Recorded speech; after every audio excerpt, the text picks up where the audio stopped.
ମାନେ ଜୟ ଜଗନ୍ନାଥ। ମୁଁ ହଉଛି ରାଜ ଭାଇ। ଆମେ ହଉଛନ୍ତି ଓଡ଼ିଶା ପିଲା। ଆଉ ଭାଇ ଓଡ଼ିଶାରେ ଭାଇ ତମେ ଆମର ଯେତେବେଳେ ଶଖର ରାଜୁତା ଥିଲା ଭାଇ, ଏତେବେଳକୁ ଭାଇ ଆମ ମୌଡ଼ମଣି ଜଗନ୍ନାଥଙ୍କୁ ଦେଖିବାକୁ ଭାଇ ପୁରା ଲାଇନ୍ ଲାଗିବାକୁ କି ଦରକାର ନଥିଲା ଭାଇ। ଜଗନ୍ନାଥ ପାଖରେ ପୁରା ଏମିତି ଶୂନ୍ୟ ହସ୍ତରେ ଭାଇ ଦେଖିବାକୁ ପଡ଼ୁଥିଲା।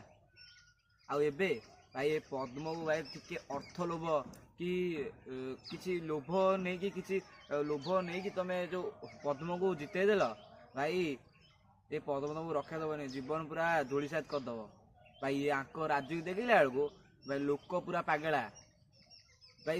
ଗରିବ ଲୋକଙ୍କର ଦୁଃଖ ହିଁ ବୁଝୁନାହାନ୍ତି ଭାଇ। ସେତେବେଳେ ଭାଇ ଜଗନ୍ନାଥ ମୌଡ଼ମଣି ଭାଇ ଜଗନ୍ନାଥ ଦେଖିବାକୁ ଭାଇ କିଛି ଲାଇନ୍ ଲାଗିବାକୁ ବି ପଡ଼ୁନଥିଲା ଭାଇ, ସବୁ ଭଲରେ ଦେଖିବ। କିନ୍ତୁ ଏବେ ଭାଇ ପଦ୍ମ ରାଜୁତିରେ ଭାଇ ତମକୁ ପୁରା ଭିଡ଼ରେ ଦେଖିବାକୁ ପଡ଼ୁଛି ଭାଇ। ବଡ଼ ପଣ୍ଡା କଥା କହିହେବନି ଭାଇ। ବଡ଼ ପଣ୍ଡା ଭାଇ ତମ ରାଜୁ ତମେ କର ଭାଇ। ଗର୍ବର କଥା ଯେ ଏଇଆ ଭାଇ, ବଡ଼ ପଣ୍ଡା ତମେ ସୁଯୋଗ ପାଉଛ ଜଗନ୍ନାଥଙ୍କର ପୂଜାରୀ ହିସାବରେ, ବହୁତ ଖୁସି। ଆରେ ତମେ ସେତିକି ହିଁ ଗର୍ବ କର କି ତମେ ଆମେ ପୂଜାରୀ। ଆଉ ତାଙ୍କ ରାଜୁତି ଭାଇ ଅବଢ଼ା ଟିକେ ଭାଇ, ଆମ ଜଗନ୍ନାଥ ପ୍ରସାଦ ଖାଇବାକୁ ଗଲେ ଭାଇ 200-300 ଟଙ୍କା ଭାଇ। 200-300 ଛାଡ଼, 1000 ଟଙ୍କା 700-800 ଟଙ୍କା ଦେବାକୁ ପଡ଼ିବ ଗୋଟେ ହାଣ୍ଡି ଆଣିଲେ ଭାଇ। ସମୟ ଆସିଗଲା ଶଙ୍ଖକୁ ଆଣିବାର, ସବୁ ବଦଳି ଯାଅ। ଶଙ୍ଖକୁ ନ ଆଣିଲେ ଭାଇ ପୁରା ଧୂଳିସାତ ହେଇଯିବ ଏ ଓଡ଼ିଶା।